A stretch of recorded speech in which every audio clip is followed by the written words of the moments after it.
So this is Dennis, or Dennis and Winter. Winter's a female, she's only around 6 kilos. And then we've got Susie, the bigger girl there. So they'll average around 8 kilos for the females. The males will average around 10 kilograms.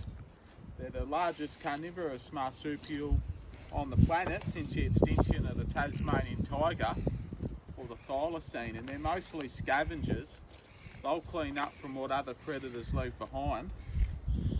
They're relative to spotted-tailed quail. They're a much more efficient predator. They can take down prey like small wallabies and brush-tailed possum, but they'll often only eat the most nutritious parts, like the internals.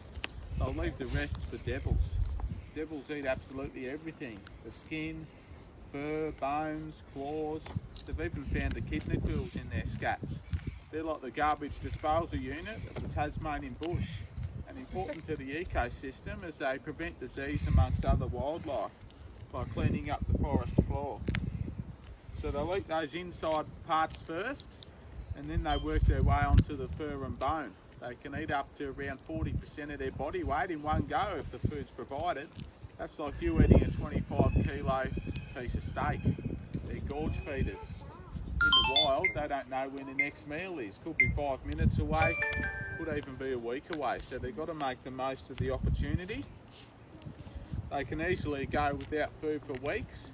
They're highly adaptive animals, and you'll find them in all parts of the island, from coastal areas to mountainous areas.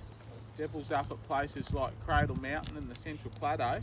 One of their main diets, wombat and paddy melon, a small species of wallaby, which is what they're feeding on today. Whereas down at the coast around Bicheno, it's often much more varied. They'll travel along the beach tracks, finding washed up fish, crustaceans, sometimes even a whale carcass, which can keep them going on for months on end.